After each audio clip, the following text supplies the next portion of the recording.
Welcome to Ministry and Movement Podcast, or Healing Out Loud podcast with myself, Juliet. Today we have my friend Brad, and he is a manager at Neuage Health and Wellness. So, Brad Warlick, tell us a little bit more about yourself and the journey that got you here.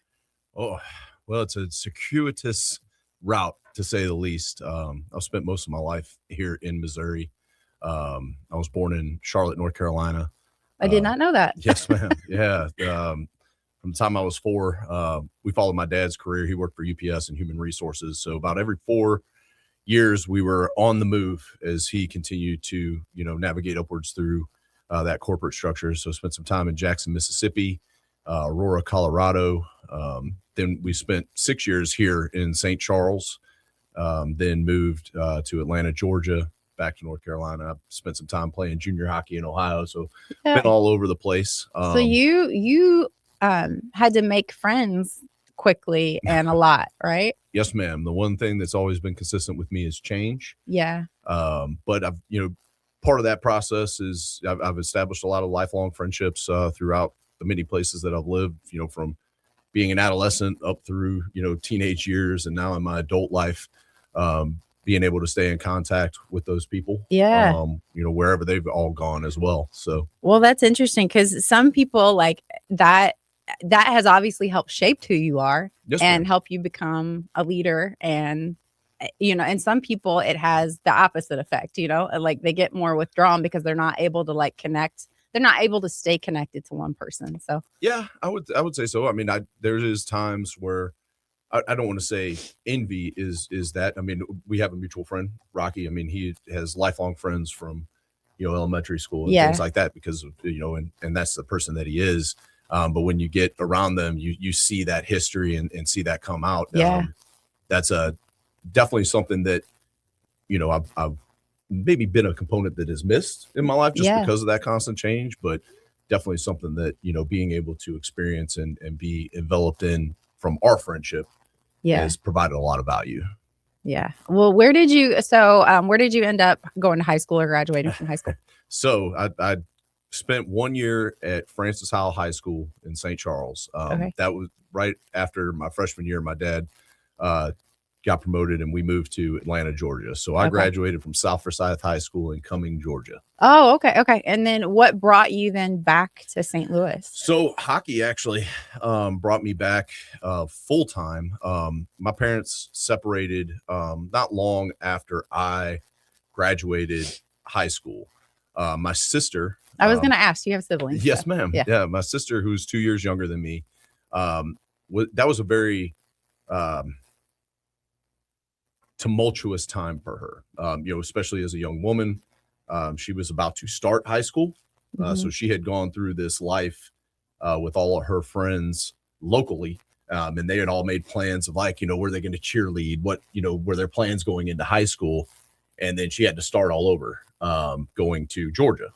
So my parents decided that, for her and what would be best for her is that my mom and her moved back to Missouri. So they had come back here so that she could go, and she graduated from high school.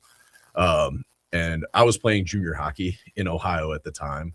Now, what does that mean? I am not at all familiar with hockey. I grew up in a small town. We had the basic sports, and obviously hockey was nothing on ice was part of that. So what's junior hockey? Yeah. So that's interesting. It's an interesting hierarchy. So there's a development scale as with any sport. You start out, when I was playing, it was all based on age blocks. So it was peewees, bantams, midgets, and crazy names, right? But you escalated up to that scale, and there was A, AA, AAA as far as skill levels.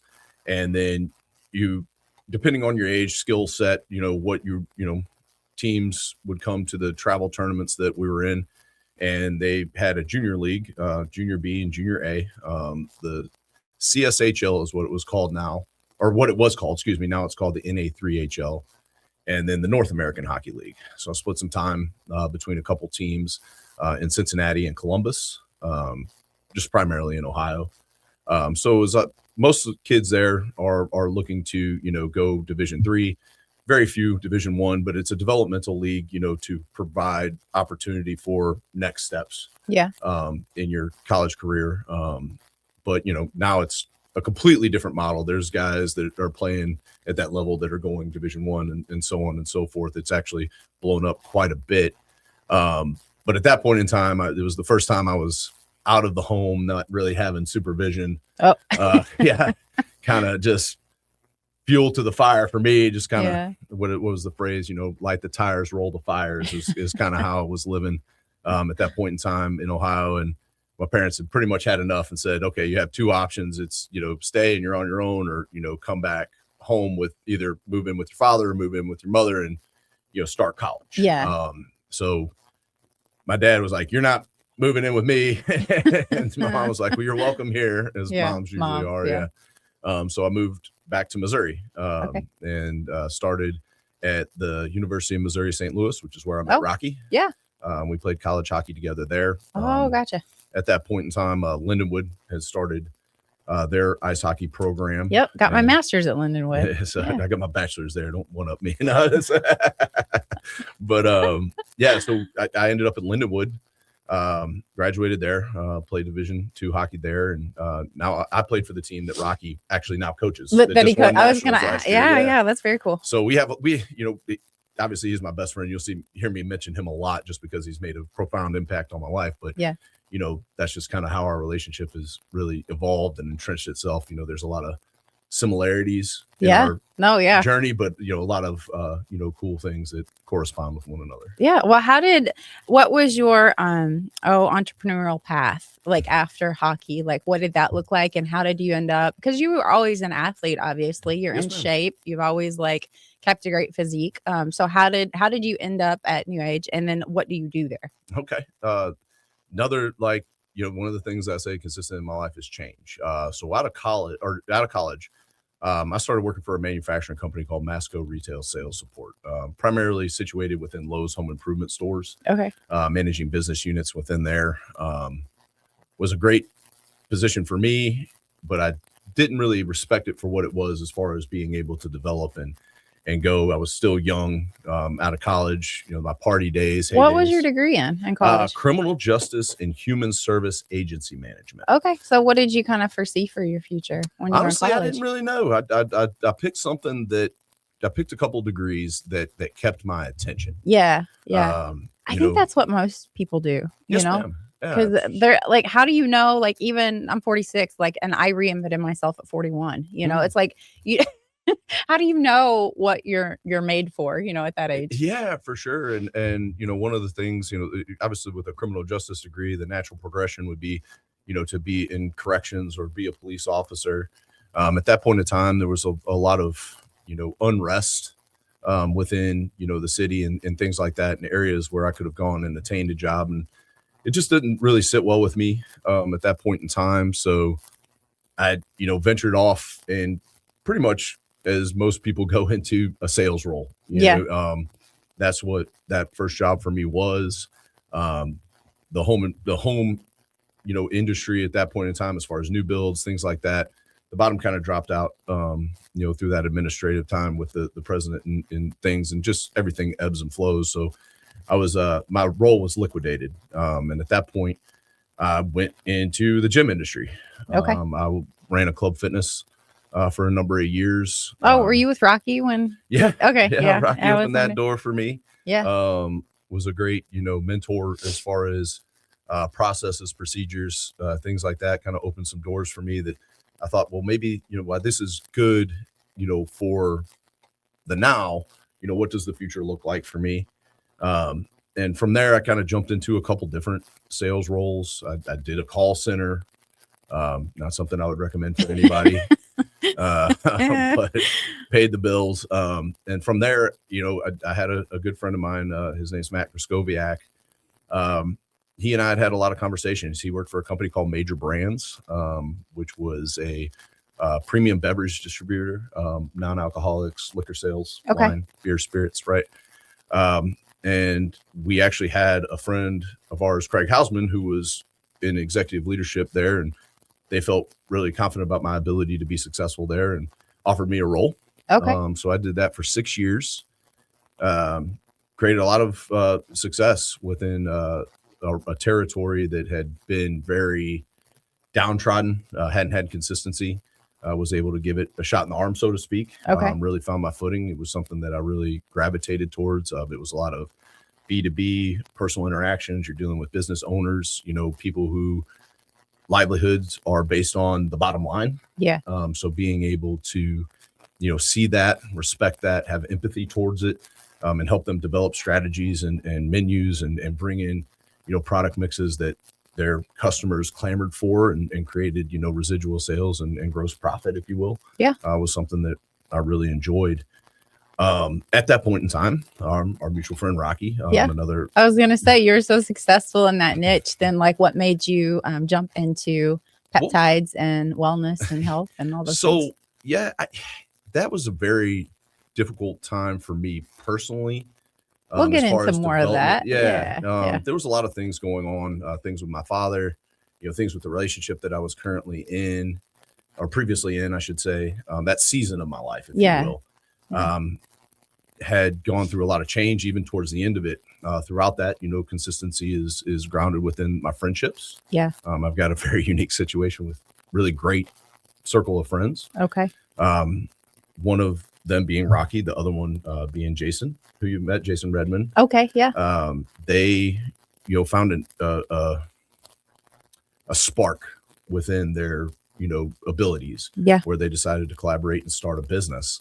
Who would just happen to be something that I was passionate about, which is helping people. At the end of the day, for me, the mode is helping people. Yeah, so how do we help as many people as we can? Yep. And they had talked about a potential opportunity as they were starting to see growth within the business at Neuage, that they thought that I would be a good fit. At that point in time, I was in a transition through my current role and had to do a lot of soul searching, if you will, a lot of pros, cons, and comb through that. And at the end of the day, it's like, how often do you have an opportunity to build something great with your friends? Right. Yeah. And what that a was journey. That was the determining factor for me. And here a year and a half later, I was going to say, was that about 2 years ago? Yes, ma'am. Okay. Yes, ma'am, it was. And, very cool.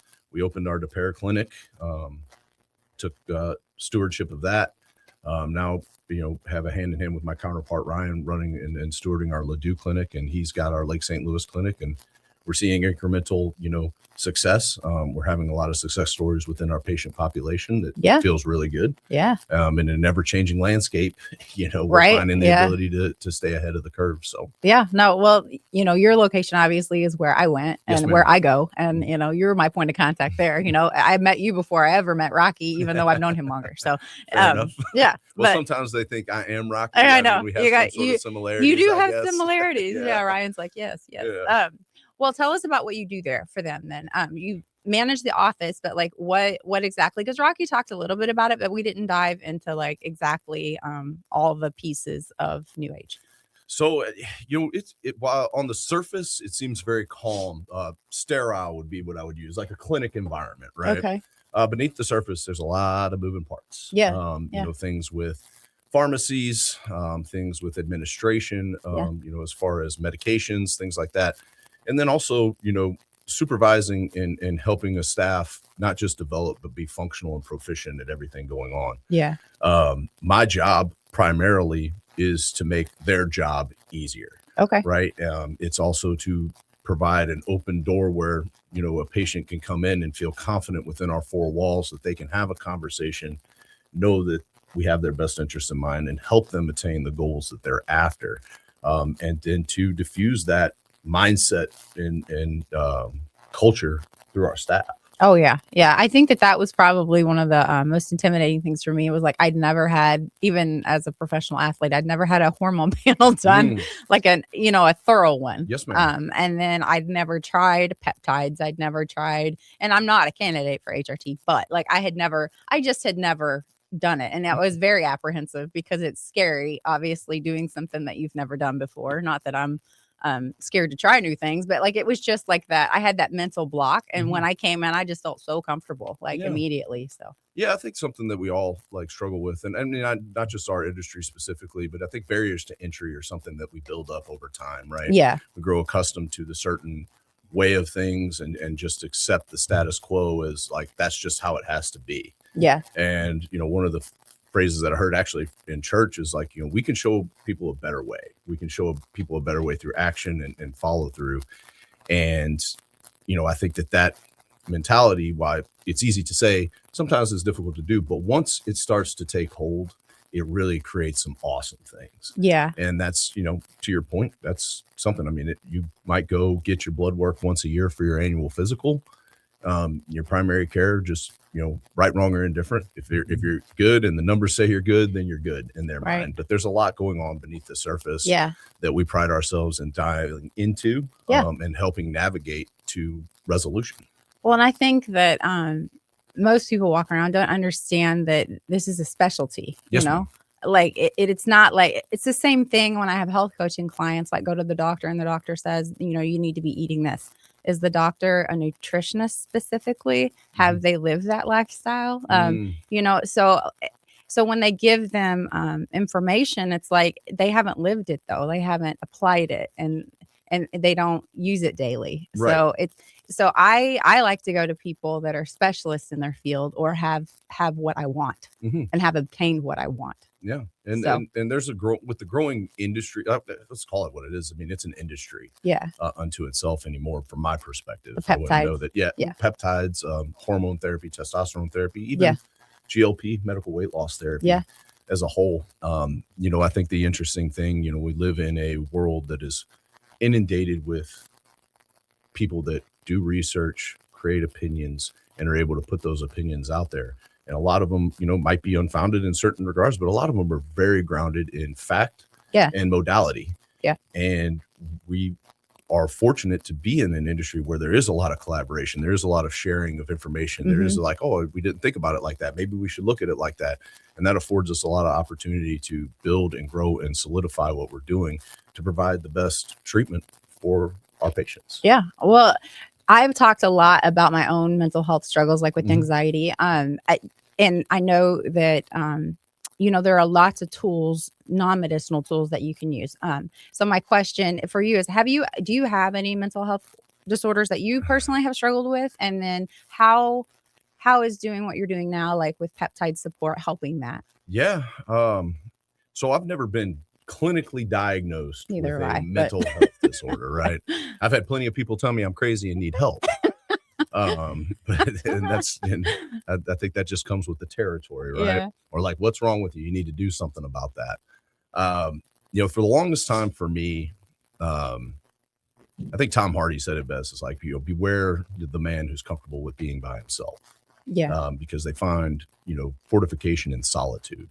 Another thing, it was a sermon that I listened to. We misconstrue solitude with isolation, Mhm. right? I think finding peace in solitude, being able to collect your thoughts, being able to be silent and work through those things has made a world of difference for me. Sometimes that's easier said than done. You have relationships, you have expectations from friends, obligations, and stuff like that. But I've never, struggled with it to the point of, feeling like there's no way to go. Right. Again, I look at my friendships. I look at being able to focus. For me, hockey was a therapy. Yeah. That movement has it's changed my life.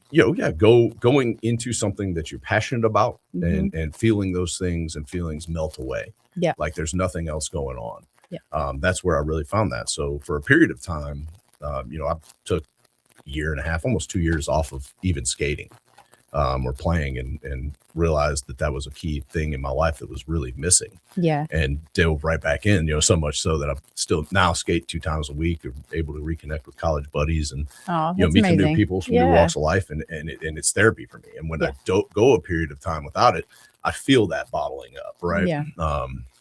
So would I say that I suffer from it? Not necessarily, but it's definitely something that is innate of being, in the world that we live in and trying to prioritize growth and evolution within. your life. Absolutely. Now you touched on it a couple times, but we haven't dove into it yet. And I want to, because I was baptized, grew up, my grandpa was a pastor 77 years. He baptized me at 29. So I waited, until a little later in my life to be baptized. And then you were just baptized. Yes, ma'am. This past year. So tell me a little bit about how you made that decision. How, what were you feeling that compelled you to do that? And then how has it been since? Have you had any struggles since? Because I know me personally, life is life, and the devil comes at you hard when he knows that you're walking with the Lord. I would agree wholeheartedly there. So tell me about, how did you make that decision, and have you had any struggles since? Okay, sure. The seasons of life, right? Everybody's got different seasons. I spent 5 years in my previous relationship. One of the things that, she brought to light for me was, re-engaging with church, spending Sundays in worship and in gaining perspective on scripture and hearing the word. We did that together, and it really opened doors for me. We had talked about getting baptized. It was always kind of like, well, maybe next year. It was just never really, it was always there, but it was just not something that I gravitated towards. As we transitioned out of our relationship, a lot of change happened at a short period of time. We decided to go our separate ways. My dog, who was my child, honestly, I had him for 13 years. He came in the last time that I had a transition in my life like that. He was my son. I loved him more than anything. It taught me how to be compassionate, taught me how to care for something more than myself. Yeah. And I had to say goodbye to him in that same period of time. And we're talking about a 3-4 week time period, month. So you were grieving a relationship and the loss of your child. And then on top of that, I changed jobs. Oh my goodness. Moved into a new place, had a lot of things going. And at some point, you're on the train, and the captain's steering the train and it's going. At some point in time, you lose steam and the caboose slams you in the back, right? And everything catches up with you. And that was a very emotional, I would say, downtrodden place for me. I found myself, on my knees in the living room, praying and looking for an answer. And it just so happened that, this little blue King James Bible that my parents had given me when I was younger, born actually, they still have a note in there. Like, I hope this, provides you salvation, as you come through your life. And it was just sitting there, and I just opened it up and just started reading through, and I found a connection with my faith that reset the view of the man I want to become and who I want to be in this season of my life. And at that point in time, I was still going to, the Crossing is the church that I frequent. And, they had, even that next week, was sitting there on Sunday morning, and they said, we are, in baptism season, and we're going to be doing that. And if you'd like to, get baptized, let's talk. And I took the initiative at that point in time to have a conversation with the pastors. Kind of the same thing that we're talking about now. I mean, I went into a lot of deep, dark things with them one-on-one, but it opened the door that, that was something that I felt strongly about. Yeah.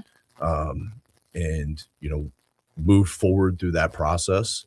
And in that process, actually another close friend of ours, Steve Strick, had been toying with the notion himself. He had been baptized at a younger age, was looking, at and that's pretty common. Like it was very uncommon.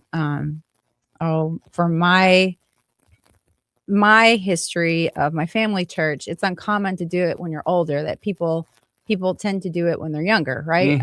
But I feel like you haven't lived yet. Yeah. And I asked my parents about that. What was the reason that I wasn't, again, I was born in North Carolina. I was in the Bible Belt. Part of life for us was Sundays at church, and we lived in a close vicinity between Concord and Maiden, North Carolina, where my dad's family's from, where we could all get together on Sundays and go to church together. So it was my grandparents, my aunt, my uncle, my cousins. It was a family affair. Yes, ma'am. Yeah, certainly. I was in the choir, all that kind of stuff. That's amazing. What did you sing? Because I taught choir for like 20 years. It was more so for the Christmas pageant, right? So it was like, there's a great picture that my mom still has framed. And don't look much like myself, but rosy cheeks and a big cane with the halo hanging on. But, Silent Night and all those great ones, and I can look back on it finally as I've gone through this phase of this evolution through this process, that I can remember, my aunt, and the things that my mother ingrained in me about, living a purpose-driven life, instilling in other people love and understanding, trust, believing in the best of somebody, being able to forgive the bad, and keep it moving. And because we live our lives to mirror God, and then that's how people come to know Him, not through our actions, not our words. And so what their answer was, we wanted that to be your choice. While we felt strongly about doing that, we together decided that, we wanted that to be unique to your journey and your engagement, not just with your faith, but your relationship with God. And they were very proud that I had made that decision, and, gave me their blessings. They're both in South Carolinas, and, they're the Carolinas, but South Carolina specifically, and, in their 70s now, and, traveling is somewhat cumbersome. And so they weren't able to necessarily come, but they were there in spirit. And that was fun. But to go full circle, talking about Steve, that was something that afforded him the ability to take the next step for himself. And it was great to be able to do that with him. So I went first, and then he went second. I love it. He pulled me out of the pond, and we hugged, and I pulled him out of the pond, and we hugged, and we've been baptism brothers ever since. So that's, I love that. Yeah, great. And then, fast forward to, my relationship with my girlfriend, Kaylee, she has self-admittedly been on this journey herself and searching. And it's been very, fun for me to be able to engage with her in this way and see her grow within her faith, she's still, taking steps, and we're all still doing that. But one of the things that you asked is like, where do you feel struggles? Absolutely. I mean, I think that's, you hit the nail on the head. I think once you find yourself, saved and part of the kingdom, right, that's when the attacks, so to speak, come to you, and it's hard to maintain consistency, and there's always something else, and there's a lot of pruning that happens, and you don't expect it. Comes from unexpected places and people. Yes, ma'am. And I think that was the hardest part for me. So I just wanted to know, like, in your experience, like, what, because I know you're going through it, like, because it's guaranteed the devil will come after you as soon as you're saved. Yes, ma'am. I mean, I was sitting on it reflectively on the way here, even, because we had been messaging back and forth and talking about, the framework of what we were going to be sitting here talking about. I had to sit back for a second. I'm like, man, in the past month, I've missed church. I haven't been committed to, what that is. I mean, call it, for all intents and purposes, we moved into a house together. We have been, going through, all this transition and change and getting furniture and decorating and a number of excuses, and which is what they ultimately are. But, sitting here, today and thinking about our conversation and what we were going to be talking about, is just like, well, it's still there, and it's still in your heart, and you need to go. And you need to engage. And I sat down this morning and I opened my Bible, and I started to read through it. And I mean, it's always there. And I think that having that hand on your shoulder, regardless of what you're going through personally at those specific moments in time, that there's always a greater power at work. Absolutely. Yeah. I take, my mornings are always a peaceful role for me. This is how, like, ever since I left teaching, I figured out how to find peace, and that was through God, but then also through daily action steps. And so opening the Bible, or opening the Bible app, like, on my phone, like, I work from my phone. So it's constantly in my hand. Yes, I need to put it down at times, but the Bible app is so nice, though, because, like, you're getting those, if you can't go to church, if you miss a Sunday, even you have that daily touch point of God and prayer and solitude and that peace with Him. 8 a.m. every day. It's a daily, I love it. Scripture and daily, thought, to invigorate the mind and wrap it around. So, like, again, giving grace is kind of one of those things, right? And giving yourself grace is sometimes the hardest thing to do. Hardest, yeah. You're the hardest on yourself, for sure. 100%. So you're in direct control of all of that. So we, navigate that how the best we can. But the thing that I've taken the most from this, new season of life that I'm even in its infancy still, right? Mhm. Kayla and I have been together almost a year come into this month, beginning of April. Yeah. Which is really exciting. And I sit back reflectively on that and just everything that she's provided for me as far as, having somebody that comes in, understands you, supports you, which Yeah. is something that I always asked for. Yeah. And I had to think back about that. And she is that person for me. Yeah. Which I love. And it's great for us to be able to now engage in this journey together. Absolutely. Yeah. And you can lead her in that way. Yeah. Well, she leads me. I'll tell you that. She's a strong woman, which I'm blessed to have her. And it's, provided a lot of value, not just for me personally, but professionally as well. Yeah. And one of the things that I remember praying about was being able to, look, I don't want to say find somebody, because I think she found me and we found each other. Yeah. But knowing what I wanted from a relationship. Yeah. And when you start just going check, and here we are, and that's really cool. And again, when we look at work, so to speak, being able to have somebody that can offer sound perspective. Yeah, absolutely. Like just in all the areas, with Yes, your faith walk, with your career, all the things, and be supportive. But thank you so much for coming on Ministry and Movement Healing Out Loud podcast. This is my friend Brad Warlick, and he is the manager at Neuage Health and Wellness. Yeah, appreciate you having me. Thank you. You're welcome.